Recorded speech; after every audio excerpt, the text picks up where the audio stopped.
Hello दोस्तों, हम आ पहुंचे हैं वॉकिंग डेड के सीजन 9 की ओर। और इस वीडियो में मैंने कवर किए हैं एपिसोड 1, 2, 3 एंड 4। तो वीडियो की शुरुआत करने से पहले मैं आपको याद दिलाना चाहूंगी कि अगर आपने मेरे चैनल को अभी तक सब्सक्राइब नहीं किया है तो कर लीजिए और जो बेल आइकन है उसे प्रेस करना मत भूलिएगा ताकि आपको मेरे आने वाली वीडियोस के अपडेट्स मिलते रहेंगे। सेवियर्स के साथ हुई लड़ाई को 1.5 साल बीत चुका था, यानी कि एपिसोड 8 और एपिसोड 9 के बीच में 1.5 साल का अंतर है। रिक और मिशॉन अलेक्जेंड्रिया वापस लौट चुके थे। उन लोगों ने अलेक्जेंड्रिया को रीबिल्ड कर लिया था। वो दोनों अलेक्जेंड्रिया के बाहर मौजूद फील्ड में जाते हैं और वहाँ मौजूद बर्ड्स को देखते हैं। इधर सेंचुरी में वॉकर्स का यार्ड पूरी तरह से खाली हो चुका था और अब वहाँ पर प्लांटेशन हो चुका था। रोशिता एक एक्सपेरिमेंट को करने में यूजीन की हेल्प कर रही थी। लॉरा डैरिल के पास आकर उसे कुछ बताती है। लॉरा की बात सुनकर डैरिल तुरंत ही बाहर चला जाता है। वो बाहर जाकर देखता है कि एरेट और जस्टिन एक वॉकर को स्केयर क्रॉ की जगह सेट कर रहे थे। डैरिल तुरंत ही उस वॉकर को मार डालता है। तारा बाउंड्रीज के बाहर स्काउटिंग पे गई हुई थी। यूजीन तारा को मैसेज करता है और उसे डैरिल के साथ जाने के लिए वापस बुला लेता है। एक जगह पर जीजस और एरन दोनों ही वॉकर्स को मार रहे थे। जीजस की वॉकर्स को मारने की स्किल देखकर एरन उसे अपने को सिखाने के लिए कहता है। जीजस उसे अपनी हिलटॉप की क्लास को ज्वाइन करने के लिए कहता है। रिक अपने पूरे ग्रुप के साथ वॉशिंगटन डीसी पहुंच चुका था।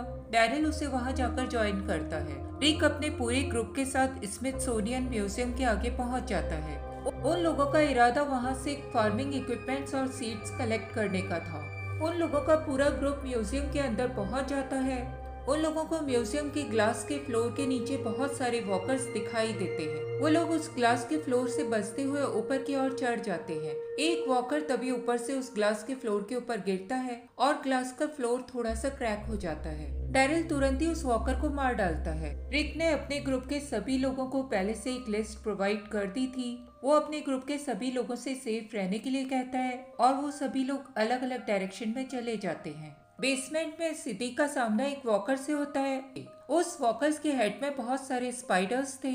सिद्दीक उन स्पाइडर्स को देख के बहुत बुरी तरह से डर जाता है। रिक उस वॉकर को मार डालता है।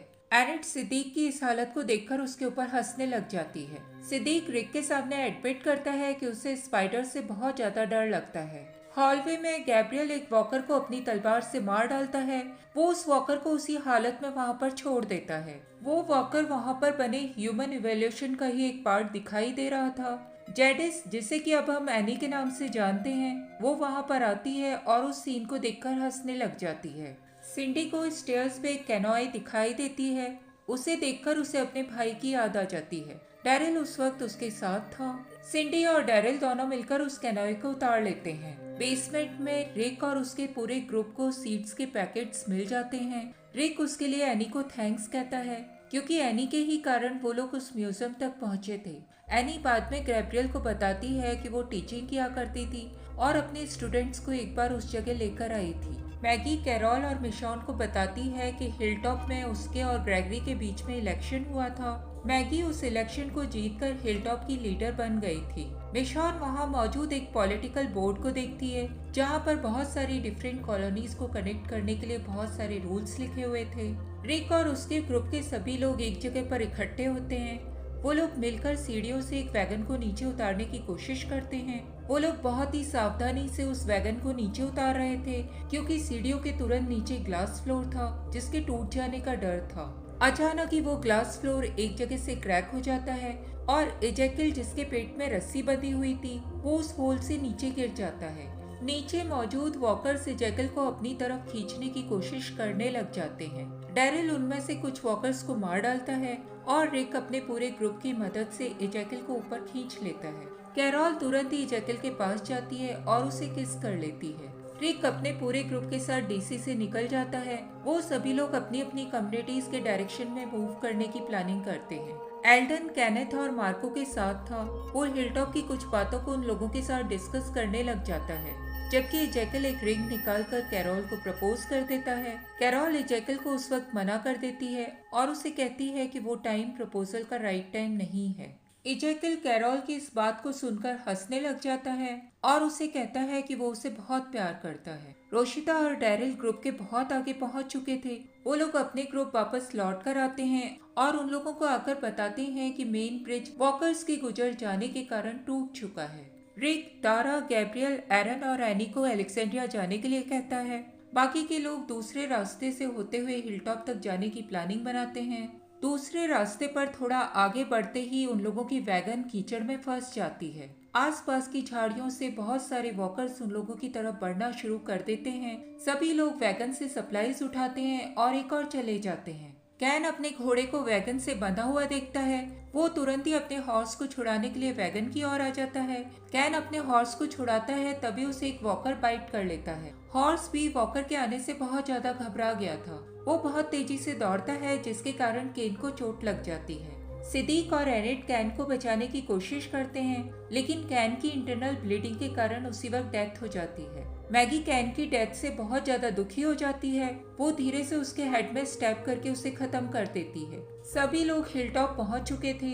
मैगी कैन के पेरेंट्स को उसकी डेथ के बारे में बताती है। कैन की मॉम टैमी अपने बेटे की डेथ को बर्दाश्त नहीं कर पाती। वो मैगी के ऊपर बहुत बुरी तरह से चिल्लाने लग जाती है। वो मैगी को कैन की मौत का जिम्मेदार ठहराती है और उसे याद दिलाती है कि उसी की वजह से मैगी इलेक्शन जीती थी। कैन का फादर अर्ल अपनी वाइफ टैमी को चुप करवाने की बहुत कोशिश करता है, लेकिन टैमी उसकी कोई भी बात नहीं सुनती। वो लगातार मैगी को कोसे जा रही थी। वो मैगी को सेवियर्स को सप्लाई पहुंचाने के लिए भी ब्लेम करती है। टैमी मैगी के ऊपर इतना ज्यादा गुस्सा थी कि वो मैगी को कैन के फ्यूनरल में शामिल होने से मना कर देती है। हिलटॉप के सभी रेजिडेंट कैन के फ्यूनरल के लिए इकट्ठा होते हैं। एल्डन उसके लिए गाना गाता है। ग्रेगरी उसके लिए एक स्पीच देता है। मैगी अपने बेटे हर्षल को लेकर बालकनी में खड़ी हुई कैन के फ्यूनरल को देख रही थी। इधर रिक अपने पूरे ग्रुप के साथ सेंचुरी में सप्लाई लेकर पहुंच जाता है। मिशॉन को वहां पर एक जगह लिखा हुआ एक नोट दिखाई देता है, जहां पर लिखा हुआ था वी आर स्टिल नेगान। मिशॉन उस नोट को देखकर सोच में पड़ जाती है। डैरिल जस्टिन को उस नोट को क्लीन करने के लिए कहता है। रिक वहां मौजूद सभी सेवियर्स से प्रॉमिस करता है कि वो उन लोगों के लिए सप्लाईज पहुंचाता रहेगा। सेंचुरी में मौजूद सभी सेवियर्स रिक के इस अनाउंसमेंट से खुश हो जाते हैं और वो उन सभी लोगों को बहुत अच्छे से ट्रीट करते हैं। डैरिल रिक को एक और ले जाता है। वो उसे बताता है कि वो अब सेंचुरी में और नहीं रहना चाहता था, क्योंकि सेंचुरी एक फैक्ट्री थी और वो लोग वहाँ पर कभी भी क्रॉप्स प्रोड्यूस नहीं कर सकते थे। रिक डैरिल को अलेक्जेंड्रिया आने के लिए कहता है, लेकिन डैरिल हिलटॉप जाना चाहता था। वहाँ पर वो मैगी और हर्षल की देखभाल करना चाहता था। रिक डैरिल के मुंह से ये सुनकर उसे कहता है कि चीजें बहुत कुछ बदल चुकी है। डैरिल रिक को याद दिलाता है कि चीजें रिक के कारण बदली हैं। कैरोल डैरिल को फॉलो करते हुए उसके पास पहुंच जाती है। कैरोल डैरिल को कहती है कि वो उसकी एब्सेंस में सेंचुरी की देखभाल कर सकती है। कैरोल डैरिल को बताती है कि जैकल ने उसे प्रपोज किया था और वो सोचने के लिए कुछ समय चाहती थी। डैरिल कैरोल के मुंह से ये सुनकर आश्चर्य करता है। वो कैरोल के साथ सेंचुरी में रुकना चाहता था, लेकिन कैरोल उसे मना कर देती है। टैमी और अर्ल अपने ट्रेलर के अंदर थे। टैमी अपने बेटे कैन की डेथ से बहुत ज्यादा दुखी थी, जबकि अर्ल ग्रेगरी के साथ था और ग्रेगरी उसे बहुत ज्यादा पिला रहा था। ग्रेगरी अर्ल को सजेस्ट करता है कि मैगी एक अच्छी लीडर नहीं है। रिक और मिशॉन दोनों ही सेंचुरी लौटकर आ चुके थे। मिशॉन रिक से पूछती है कि क्या नेगान को जिंदा रखना उन लोगों के लिए सही था। रिक को अभी भी नेगान को जिंदा रखने का अपना फैसला बिल्कुल सही लगता था। मिशॉन रिक को सजेस्ट करती है कि उन लोगों को सभी कम्युनिटीज के लिए एक चार्टर बना देना चाहिए, जिसमें उन लोगों को कम्युनिटीज को फॉलो करने के लिए गाइडलाइंस और पनिशमेंट डिसाइड कर लेनी चाहिए। रिक मिशॉन की इस बात को सपोर्ट करता है। हिलटॉप में मैगी हर्षल को घुमा रही थी। मैगी का सामना तभी ग्रेगरी से होता है। ग्रेगरी मैगी को बताता है कि उसने किसी को ग्लैन की कब्र को खोदते हुए देखा था। मैगी ग्रेगरी के मुंह से ये सुनकर तुरंत ही ग्लैन की ग्रेव की ओर जाती है। मैगी को वहाँ पर एक हुडेड फिगर दिखाई देता है। वो हुडेड फिगर तुरंत ही मैगी के ऊपर अटैक कर देता है। हर्षल की कार्ट नीचे गिर जाती है और मैगी की चोट लग जाती है। एल्डन और सिंडी मैगी की आवाज सुनकर वहाँ पर पहुँच जाते हैं। मैगी तुरंत ही उठकर उस हुडेड फिगर को चेक करती है। वो अर्ल था, जो कि बहुत ज्यादा ड्रंक था। मैगी अर्ल को देखकर तुरंत ही ग्रेगरी के पास जाती है। मैगी ग्रेगरी के ऊपर अपनी मौत की प्लानिंग करने के लिए चिल्लाने लग जाती है। ग्रेगरी तुरंत ही एक नाइफ लेकर मैगी के ऊपर हमला कर देता है। वो मैगी को कहता जा रहा था कि हिलटॉप उसने बनाया है और हिलटॉप पूरी तरह से उसका है। मैगी तुरंत ही ग्रेगरी को अपने कंट्रोल में कर लेती है। अगले दिन कैरोल एजेकिल को अपने सेंचुरी में रुकने के बारे में बताती है और जेरी को एजेकिल और हेनरी का ध्यान रखने के लिए कहती है। डैरिल, मिशॉन और रिक हिलटॉप पहुंच जाते हैं। वो वहां पर कुछ वर्कर्स को गैलोस बनाते हुए देखते हैं। रिक मैगी से मुलाकात करता है और उसे अलेक्जेंड्रिया आने के लिए इनवाइट करता है। मैगी अलेक्जेंड्रिया आने से मना कर देती है। मैगी रिक को क्लियर करती है कि नेगान के कारण वो अलेक्जेंड्रिया नहीं आएगी। रिक मैगी से मदद मांगने के लिए आया था। वो सेंचुरी में पहुंचाने के लिए कुछ सप्लाईज और ब्रिज बनाने के लिए हिलटॉप के रेजिडेंट मैगी की मदद से चाहता था। मैगी रिक को क्लियर करती है कि सेवियर्स को उसे फ्यूल देना होगा और ब्रिज बनाने में वो सेवियर्स की मदद ले सकता था। मैगी रिक को उसकी बात याद दिलाती है। रिक ने कहा था कि नेगान के बाद मैगी ही उन लोगों की लीडर होगी और सभी लोग उसे फॉलो करेंगे, जबकि रिक अभी तक उन लोगों का लीडर बना हुआ था और मैगी अभी भी रिक को फॉलो करती थी। रात में हिलटॉप के सभी रेजिडेंट गैलोस के चारों ओर इकट्ठा हो जाते हैं। मैगी सभी लोगों को क्लियर करती है कि पनिशमेंट की सजा मौत होगी। ग्रेगरी गैलोस के ऊपर लटका हुआ था और उसके पैर एक हॉर्स के ऊपर टिके हुए थे। ग्रेगरी वहां मौजूद सभी लोगों से ये सब रोकने के लिए कहता है, लेकिन हिलटॉप का कोई भी रेजिडेंट उसकी मदद करने के लिए सामने नहीं आता। मिशॉन तभी कुछ बच्चों को उस ओर आते हुए देखती है। वो मैगी को ये सब रोकने के लिए कहती है, लेकिन तब तक मैगी डैरिल को इशारा कर चुकी थी और डैरिल हॉर्स को ग्रेगरी के पैरों के नीचे से निकाल चुका था। ग्रेगरी वहां से लटक जाता है और उसकी डेथ हो जाती है। मैगी तुरंत ही डैरिल को ग्रेगरी को नीचे उतारने के लिए कहती है। मैगी हिलटॉप के सभी रेजिडेंट्स को क्लियर करती है कि वो उम्मीद करती है कि ये उसकी दी हुई आखिरी पनिशमेंट होनी चाहिए। एपिसोड की शुरुआत में अलेक्जेंड्रिया में रिक को दिखाया जाता है, जो कि बेसमेंट में जाकर किसी से बात करने लग जाता है। वो उसे बताता है कि ब्रिज को बनते हुए 35 डेज हो चुके हैं और अब उन लोगों की कम्युनिकेशन के लिए नया रास्ता तैयार हो जाएगा। वो उसे ये भी बताता है कि लड़ाई के बाद बहुत कुछ चेंज हो चुका है। सभी कम्युनिटीज मिलकर एक साथ ब्रिज को तैयार कर रही थीं। वो ब्रिज उन लोगों के लिए फ्यूचर का एक बहुत बड़ा लिंक साबित हो सकता था। रिक उसे बताता है कि वो लोग फ्यूचर की तैयारियां कर रहे थे। ब्रिज बनाने के लिए जंगल में कैंप लगा हुआ था। कम्युनिटी के काफी लोग वहां पर मौजूद थे। एजेकिल हेनरी को उस ब्रिज की वैल्यू बताता है। वो उसे बताता है कि वो ब्रिज उन लोगों के फ्यूचर के लिए बहुत ज्यादा इम्पोर्टेंट है, क्योंकि उस ब्रिज के थ्रू वो लोग कम्युनिटीज में आपस में ट्रेड कर सकते थे और एक दूसरे से कनेक्ट रह सकते थे। कैरोल हेनरी को उसकी स्टिक देती है और उसे अपना ध्यान रखने के लिए कहती है। कैरोल एजेकिल को कहती है कि वो अभी सेंचुरी में कुछ और समय के लिए रुकना चाहती थी। रिक यूजीन और रोशिता के साथ मिलकर एक डायनामाइट को फिक्स कर देता है। वो डायनामाइट वॉकर्स के हर्ट को डिस्ट्रैक्ट करने के लिए था। सिडीक ने एनेट को काफी कुछ ट्रेन कर दिया था। एनेट सिंडी के हाथ को देखती है और उसे स्टिचेस लगाती है। रिक एनेट को कॉन्फिडेंटली काम करते हुए देखता है और सिडीक को वापस जाने के लिए कहता है। हिलटॉप में मैगी हॉर्स राइडिंग कर रही थी, तभी वहां पर मिशॉन पहुंच जाती है। मिशॉन वहां पर सिवियर्स की सप्लाई के बारे में जानने के लिए आई थी। मैगी ने सेंचुरी में सिवियर्स को सप्लाई नहीं भेजी थी। मिशॉन मैगी से उसके बारे में पूछती है। मैगी मिशॉन को क्लियर करती है कि सेंचुरी से अभी तक उन लोगों को फ्यूल की डिलीवरी नहीं पहुंची थी और फ्यूल के बिना वो लोग और सप्लाईज प्रोड्यूस नहीं कर सकते थे। जीजस उन लोगों को बताता है कि हिलटॉप में सफिशिएंट फूड की सप्लाई मौजूद है। मैगी जीजस की बात को बीच में ही काट देती है। वो मिशॉन को एक्सप्लेन करती है कि उन लोगों के पास इस वक्त फ्लो नहीं है और फ्यूल के बिना वो लोग आगे सप्लाई प्रोड्यूस नहीं कर पाएंगे। मिशॉन मैगी को अपने प्लो को रिपेयर कराने के लिए कहती है। हिलटॉप में उस वक्त एक ही ब्लैक स्मिथ अर्ल था। मैगी ने उसे लॉकअप पे डाल रखा था। मैगी उसे लॉकअप से बाहर निकालना नहीं चाहती थी। मैगी मिशॉन को क्लियर करती है कि वो सेंचुरी से फ्यूल के आने का इंतजार करेगी और फ्यूल के आने के बाद ही वो सेंचुरीज को अपनी सप्लाईज डिलीवर करेगी। एरन डैरिल के साथ ब्रिज के ऊपर था। एरन ग्रेसी को बहुत अच्छे से पाल रहा था। वो डैरिल से ग्रेसी के बारे में बात करता है और उसे बताता है कि वो उसके लिए एक अच्छा फादर बन के दिखाएगा। हेनरी वहां मौजूद सभी वर्कर्स को पानी पिला रहा था। जस्टिन हेनरी से और पानी मांगता है। हेनरी के मना करने पर जस्टिन उसके हाथ से केन ले लेता है और उस पानी को पीने लग जाता है। हेनरी तुरंत ही अपनी स्टिक से जस्टिन को नीचे गिरा देता है। जेड ये देखकर हंसने लग जाता है और जस्टिन बहुत बुरी तरह से चिढ़ जाता है। जस्टिन तुरंत ही बदला लेने के लिए आगे बढ़ता है, लेकिन डैरिल जस्टिन को रोक देता है। डैरिल और जस्टिन की आपस में लड़ाई होने लग जाती है। रिक वहां आकर उन दोनों की लड़ाई को रुकवाता है। रिक वहां मौजूद सभी वर्कर्स को काम करने के लिए कहता है। रिक डैरिल को टेंट के अंदर ले जाता है और उसे शांत करवाने की कोशिश करता है। रिक डैरिल को समझाता है कि ब्रिज को बनाने में उन लोगों को सेवियर्स की मदद की जरूरत है, क्योंकि सेवियर्स बहुत ज्यादा पावरफुल हैं। डैरिल उस वक्त बहुत ज्यादा गुस्से में था।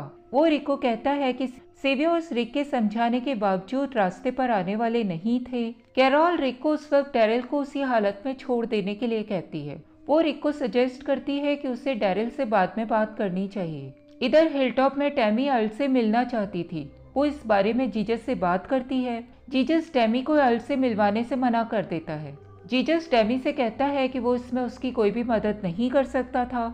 जीजस टैमी को याद दिलाता है कि अर्ल ने मैगी को मारने की कोशिश की थी और अभी उसका उससे मिलना ठीक नहीं होगा। टैमी जीजस की बात नहीं सुनती और वहीं पर एक स्टूल लेकर बैठ जाती है। टैमी जीजस को क्लियर करती है कि वो अर्ल से मिले बिना वहां से नहीं जाएगी। मिशॉन जीजस और टैमी को आपस में बातें करते हुए देख लेती है। मिशॉन जीजस से इस बारे में बात करती है, लेकिन जीजस मिशॉन को क्लियर करता है कि उसे मैगी और हिलटॉप के मामलों में नहीं पड़ना चाहिए। इधर कैंप में एनी गैब्रियल के डायरेक्ट किए अनुसार एक पिक्चर बनाती है। वो गैब्रियल से कहती है कि गैब्रियल और रिक के अलावा उसके ऊपर कोई भी ट्रस्ट नहीं करता है। गैब्रियल एनी को क्लियर करता है कि पहले उसके साथ भी ऐसा था, लेकिन रिक के सपोर्ट करने पर सभी लोग उसके ऊपर ट्रस्ट करने लगे। एनी गैब्रियल को सपोर्ट करने के लिए उसे थैंक्स कहती है। इधर हिलटॉप में मैगी हर्शल के साथ खेल रही थी। जीजस मैगी के पास पहुंचता है। जीजस मैगी को सजेस्ट करता है कि उन्हें हिलटॉप के रेजिडेंट्स के लिए कुछ रूल्स बना देने चाहिए। मैगी जीजस की इस बात को मान लेती है। टैमी से बात करने के बाद मैगी टैमी को अर्ल से मिलने की परमिशन दे देती है।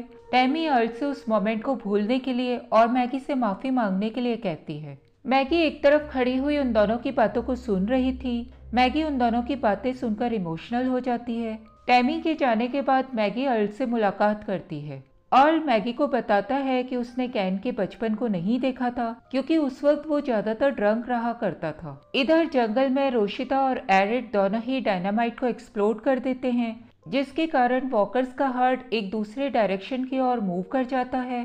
तारा एक क्रेन पे बैठी हुई वॉकर्स के हर्ट को देखती है। वो रेडियो पर रिक और जेरी को इस बारे में मैसेज करके बता देती है। तारा का मैसेज मिलते ही जेरी उन वॉकर्स को डिस्ट्रैक्ट करने के लिए एक सायरन को बजा देता है। एल्डन रिक को बताता है कि सेवियर्स अभी तक सेंचुरी में नहीं पहुंचे थे और उन लोगों की फैमिली उनके लिए चिंता कर रही थी। तारा उसी वक्त रिक को रेडियो करती है और उसे बताती है कि सेकंड सायरन नहीं बचा था और वॉकर्स का हर्ट उन लोगों के कैंप की ओर मूव कर चुका था। वॉकर्स उन लोगों की लेबर साइड तक पहुंच जाते हैं। जेड उन वॉकर्स को देखकर बहुत ज्यादा पैनिक हो जाता है और वो अपना काम वहीं पर छोड़कर एक और भाग लेता है। लकड़ियों के लॉक्स नीचे गिर जाते हैं और एरन का हाथ उन लॉक्स के नीचे दब जाता है।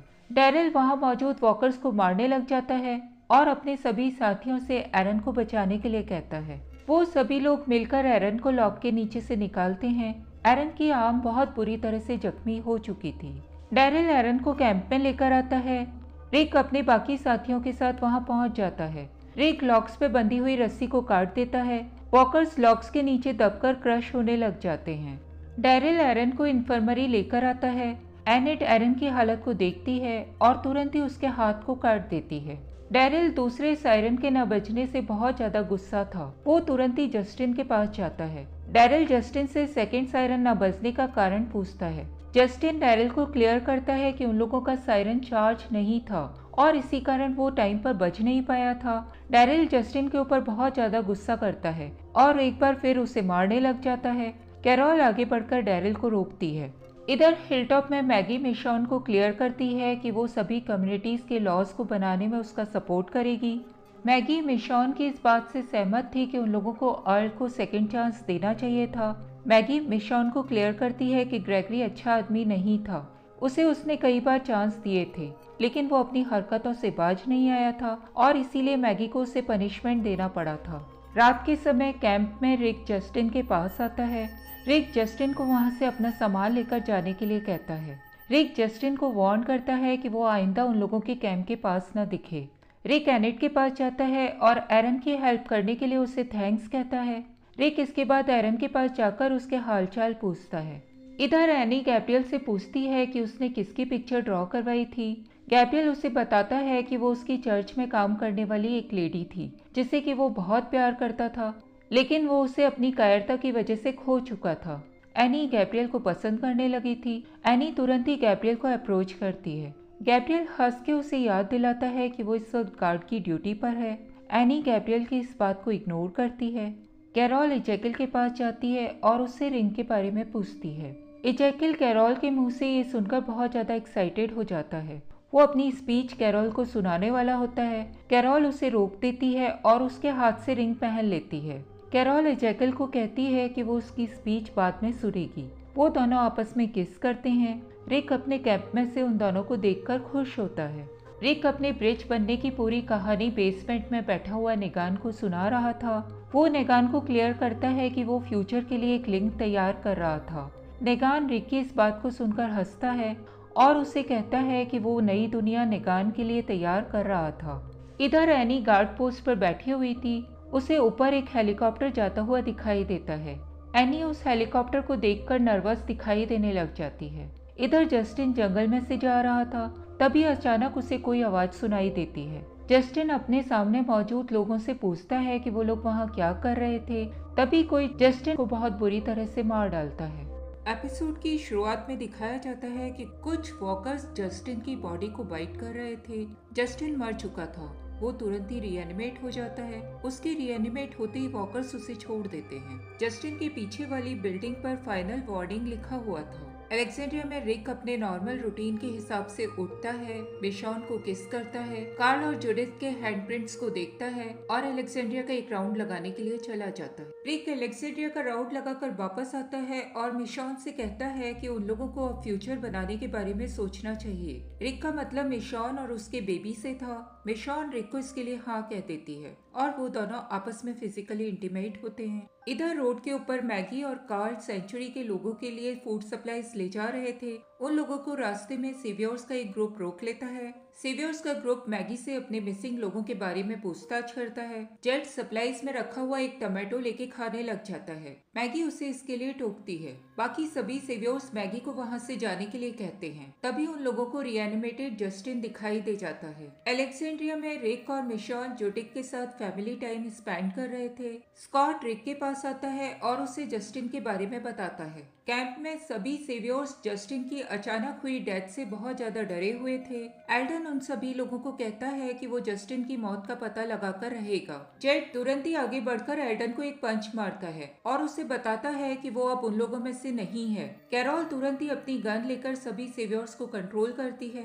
सभी सेवियर्स डैरिल और एनी को जस्टिन की मौत का जिम्मेदार ठहराते हैं। सभी सेवियर्स अपनी एक्सेस उठाकर लोगों के ऊपर हमला करने के लिए आगे बढ़ जाते हैं। तभी रिक वहाँ पर पहुँच जाता है। वो उन सभी सेवियर्स को पीछे हटने के लिए कहता है। एरिट और लॉरा सभी सेवियर्स को कंट्रोल करने में रिक की मदद करते हैं। रिक बाद में गैब्रियल से बात करता है। रिक गैब्रियल से पूछता है कि जस्टिन के गायब होने के बाद एनी कहाँ पर थी। गैब्रियल एनी का फेवर करता है और रिक को बताता है कि वो पूरी रात एनी के साथ था। रिक गैब्रियल को एनी की हर एक्टिविटी के ऊपर नजर रखने के लिए कहता है। एल्डन सेवियर्स के अचानक गायब होने से बहुत ज्यादा परेशान था। वो रिक को सजेस्ट करता है कि उन लोगों को सेवियर्स को वेपन्स दे देने चाहिए। रिक एल्डन को कहता है कि पहले वो वहाँ हो रही सिचुएशन का पता लगाएगा और उसके बाद सेवियर्स को वेपन्स देने के बारे में सोचेगा। मैगी और रिक आपस में जस्टिन के किलर के बारे में बात करते हैं। रिक बहुत ज्यादा कंफ्यूज था। वो डैरिल की ओर देखता है। गैब्रियल टेंट के अंदर आता है। वो एनी से जस्टिन के गायब होने के बारे में पूछताछ करता है। एनी गैब्रियल को क्लियर करती है कि वो जस्टिन की डेथ के बारे में कुछ भी नहीं जानती।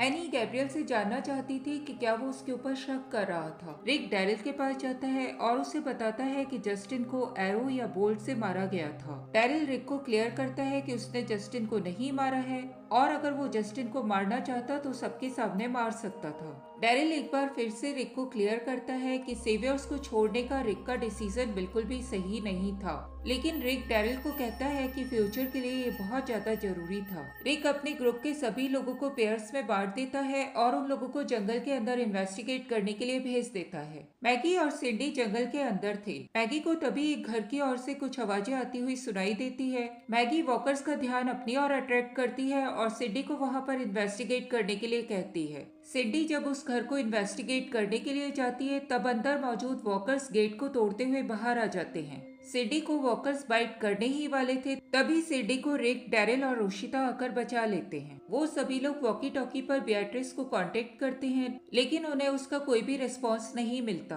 रिक और उसके पूरे ग्रुप को बियाट्रिस जंगल के अंदर बेहोश मिल जाती है। बियाट्रिस उन लोगों को बताती है कि उसके ऊपर किसी ने पीछे से हमला किया था। एरिड बियाट्रिस के साथ थी और उन पर हमला करने वाले उसे अपने साथ ले गए थे। रिक नहीं चाहता था कि सेवियर्स को एरिड के मिसिंग होने के बारे में पता चले। वो अपनी एक टीम बनाकर जंगल में एरिड को ढूंढने के लिए भेज देता है। रिक और कैरोल एरिड को ढूंढ रहे थे। रिक कैरोल को कहता है कि वो बहुत बार नेगान को मारना चाहता था, लेकिन हर बार उसके मन में एक नई जिंदगी बनाने का ख्याल आता था और वो उसे छोड़ देता था। मैगी और डैरिल एक साथ थे। मैगी डैरिल को क्लियर करती है कि रिक फ्यूचर के लिए जो कुछ भी कर रहा है वो उसे सही लगता है। उन दोनों को एक वॉकर दिखाई देता है जिसकी बॉडी से डैरिल को एक बोल्ट मिलता है। डैरिल उस बोल्ट को देखता है और मैगी को बताता है कि वो जस्टिन के किलर को पहचान गया है। रात में एनी जंकयार्ड में आती है और वहाँ से अपनी छुपाई हुई वॉकी टॉकी को बाहर निकाल लेती है। एनी वॉकी टॉकी पर किसी से कांटेक्ट करती है। एनी उस आदमी से कहती है कि वो वहाँ से बाहर निकलना चाहती थी। वो आदमी एनी से पूछता है कि वो ए और बी में से किसे डिलीवर करना पसंद करेगी। एनी उस आदमी को अपनी डिलीवरी अगले दिन देने का वादा करती है। तभी जंकयार्ड में गैब्रियल पहुंच जाता है। गैब्रियल एनी से पूछता है कि वो किससे बात कर रही थी। गैब्रियल एनी से ये भी जानना चाहता था कि उसकी इन बातों का जस्टिन से कोई लेना देना था या नहीं था। एनी गैब्रियल को क्लियर करती है कि वो लोगों को सप्लाईज के लिए ट्रेड किया करती थी। एनी गैब्रियल को क्लियर करती है कि वो उसे और रिक को भी ट्रेड करने वाली थी। एनी गैब्रियल को कहती है कि वो उसके साथ एक ऐसी जगह पर चल सकता था जो कि बहुत दूर थी लेकिन बहुत सेफ थी। एनी गैब्रियल को वहाँ की बातें किसी को भी बताने से मना करती है।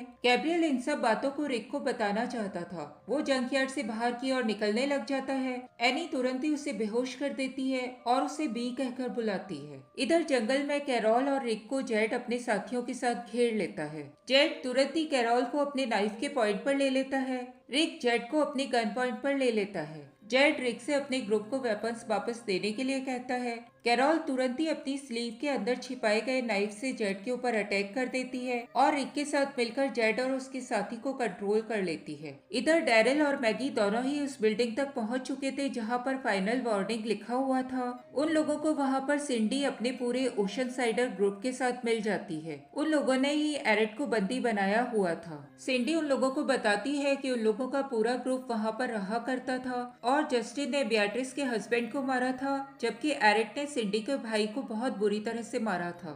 सिंडी मैगी और डैरिल को क्लियर करती है कि वो लोग रिक के रूल्स को फॉलो कर रहे थे, लेकिन मैगी के ग्रेगरी को फांसी देने के बाद उन लोगों का ओपिनियन चेंज हो गया था और उन लोगों ने अपने साथ किए गए बर्ताव का बदला लेने की ठान ली थी और इसीलिए वो लोग एक एक करके उन सेवियर्स को मार रहे थे जिन्होंने उनके परिवार वालों को खत्म किया था। एरिड ये सब सुनकर बहुत जोरों से रोने लग जाती है। एरिड सिंडी को बताती है कि वो उसने नेगान के प्रेशर में आकर किया था। सिंडी एरिड को याद दिलाती है कि उसके भाई को मारते वक्त एरिड बहुत बुरी तरह से हंस रही थी। एरिड बहुत बुरी तरह से डर जाती है। वो डैरिल और मैगी से अपनी मदद करने के लिए कहती है, लेकिन डैरिल और मैगी एरिड को वहीं पर छोड़कर वापस मुड़ जाते हैं। सिंडी अपने पूरे ग्रुप के साथ एरिड को मार डालती है। अगले दिन सुबह सभी सेवियर्स कैंप साइट को छोड़ के वहाँ से चले जाते हैं। मैगी डैरिल को कहती है कि उन लोगों ने रिक को एक चांस दिया था, लेकिन अब नेगान से मुलाकात का समय आ चुका है।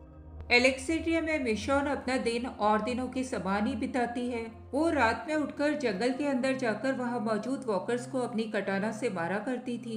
एक दिन मिशॉन को एक वॉकर पेड़ से लटका हुआ दिखाई देता है। मिशॉन उस वॉकर को इस तरह लटका हुआ देखकर बहुत ज्यादा शॉक्ड रह जाती है। मिशॉन के ऊपर तभी एक दूसरा वॉकर अटैक कर देता है। मिशॉन की कटाना उस वक्त दूर पड़ी हुई थी। मिशॉन को वहीं मौजूद नेगान का बैट मिल जाता है। मिशॉन उस बैट से उस वॉकर को मार डालती है। मिशॉन को रियलाइज होता है कि उसके हाथ में नेगान का बैट है। वो बहुत बुरी तरह से डर जाती है और उस बैट को वहीं पर फेंक देती है। हिलटॉप में मैगी बेबी सिटर को हर्षल का ध्यान रखने के लिए कहती है। वो अपने बैकपैक के अंदर एक क्रो बार को डाल लेती है। जीजस उसे ऐसा करते हुए देख लेता है और उसे आगे एक्शन लेने से मना करता है। मैगी जीजस को क्लियर करती है कि वो नेगान से मिलने के लिए जा रही थी और उसे उसके पीछे हिलटॉप का ध्यान रखने के लिए इंस्ट्रक्शंस दे देती है। इधर कैंप साइट में यूजीन रिक को बताता है कि रिवर का फ्लो बहुत ज्यादा बढ़ता जा रहा था।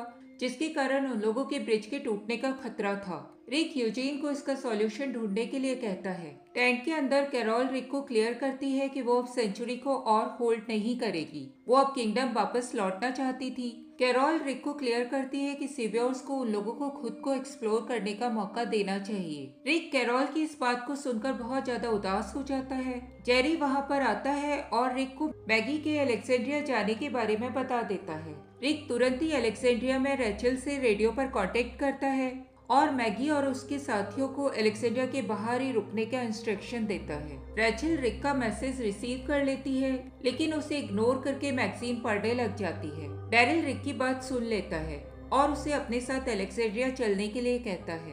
अलेक्जेंड्रिया में नोरा आकर मिशोन को बताती है कि नेगान ने खाना खाने से मना कर दिया है। इधर डैरिल रिक को अपनी मोटरसाइकिल पर बिठाकर अलेक्जेंड्रिया के रास्ते पर जा रहा था। डैरिल अचानक ही अलेक्जेंड्रिया के रोड को छोड़कर दूसरी ओर मुड़ जाता है। रिक ये देखकर डैरिल के ऊपर बहुत ज्यादा गुस्सा करने लग जाता है। डैरिल रिक को क्लियर करता है कि उसने ऐसा इसीलिए किया था ताकि मैगी नेगान को मार सके। रिक तुरंत ही रेडियो पर अलेक्जेंड्रिया कांटेक्ट करने की कोशिश करता है। डैरिल तुरंत ही रिक के हाथ से रेडियो को नीचे गिरा देता है। दोनों की आपस में लड़ाई होने लग जाती है और वो दोनों एक बहुत ही बड़े गड्ढे के अंदर गिर जाते हैं। इधर मिशॉन नेगान के लिए खाना लेकर जाती है। वो नेगान से खाना खा लेने के लिए कहती है। नेगान मिशॉन से वहीं रुकने के लिए कहता है। वो उससे बात करना चाहता था। मिशॉन वहाँ पर 1 घंटा रुकने के लिए तैयार हो जाती है। इधर गड्ढे में रिक और डैरिल आपस में नेगान को लेकर बहस करने लग जाते हैं। डैरिल रिक को याद दिलाता है कि नेगान ने सेंचुरी में उसे बहुत बुरी तरह से रखा था और उसने उनके साथियों को भी मारा था।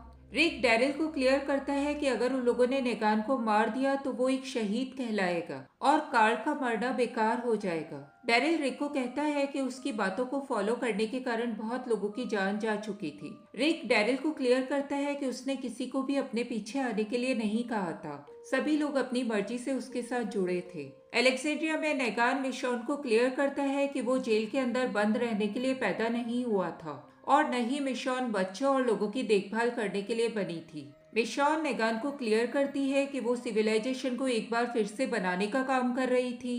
नेगान उस मोमेंट पर कार्ल को याद करता है और मिशॉन से कहता है कि वो अपना कार्ल जैसा ही एक बेबी चाहता था। नेगान अपनी वाइफ के बारे में मिशॉन को बताता है कि उसकी डेथ कैंसर से हुई थी और उसके मरने के बाद दुनिया पूरी तरह से बदल चुकी थी। नेगान मिशॉन से उसके खुद के बच्चे के बारे में बात करता है। मिशॉन अपने बेबी को याद करके उस वक्त बहुत ज्यादा इमोशनल हो जाती है। वो नेगान के ऊपर गुस्सा करने लग जाती है। नेगान मिशॉन से कहता है कि उसका बेबी उसे वीक बना रहा था और उसके जाने के बाद मिशॉन बहुत ज्यादा स्ट्रॉन्ग हो चुकी है, जैसे नेगान अपनी वाइफ के जाने के बाद बहुत ज्यादा स्ट्रॉन्ग हो गया था। मिशॉन नेगान की ये बात सुनकर गुस्सा हो जाती है और उसके खाने को वहीं पर फेंक कर बाहर निकल जाती है। इधर जंक यार्ड में एनी ने गैब्रियल को कसकर एक ट्रॉली के ऊपर बांध दिया था। एनी उसे किस करती है और उसके सामने एक वॉकर को लेकर आ जाती है। गैब्रियल को उसी वक्त होश आ जाता है। वो एनी को ये सब न करने के लिए कहता है, लेकिन एनी के कुछ भी न सुनने पर वो एनी से कहता है कि उसने उसे माफ कर दिया। एनी, जो कि वॉकर को पूरी तरह से गैब्रियल के ऊपर झुका चुकी थी, वो वॉकर को फिर से हटा लेती है। एनी गैब्रियल को क्लोरोफॉर्म से बेहोश कर देती है। इधर कैंप में कैरोल किंगडम जाने की अपनी पूरी तैयारी कर चुकी थी। तभी जेड अपने सभी साथियों के साथ वहां पर आ जाता है। जेड अपने हाथ पे एक गन पकड़े हुए था। जेड कैरोल को क्लियर करता है कि वो सभी लोग जान चुके हैं कि ओशन साइडर्स उनके साथियों को मार रहे थे। जेड अपने सभी साथियों की मौत का बदला ओशन साइडर से लेना चाहता था। वो कैरोल को अपने सामने से हटने के लिए कहता है। कैरोल एक बार फिर से जेड को हिट करती है। दोनों ग्रुप के बीच में फायरिंग शुरू हो जाती है। इधर पिट में डैरिल और रिक को फायरिंग की आवाजें सुनाई देती है। वो दोनों बाहर निकलने के लिए एक दूसरे की मदद करने लग जाते हैं। अलेक्जेंड्रिया में मिशॉन खाना लेकर एक बार फिर से नेगान के सेल में आती है। वो नेगान को कहती है कि नेगान का सोचना बिल्कुल सही था। मिशॉन और नेगान बहुत कुछ सिमिलर हैं, लेकिन वो नेगान को ये भी बताती है कि उसका दुनिया को देखने का नजरिया नेगान से बिल्कुल अलग है। नेगान मिशॉन से अपनी ल्यूसील के बारे में पूछता है। मिशॉन नेगान को बताती है कि वो ल्यूसील के बारे में कुछ भी नहीं जानती है। नेगान मिशॉन के मुंह से ये सुनकर अपने सिर को जेल की दीवारों पर मारने लग जाता है। इधर पिट की और बहुत सारे वॉकर्स मूव कर चुके थे। और वो एक एक करके रिक और डैरिल के ऊपर गिरते जा रहे थे। रिक इस बीच डैरिल की मदद से बहुत ऊपर तक पहुंच चुका था।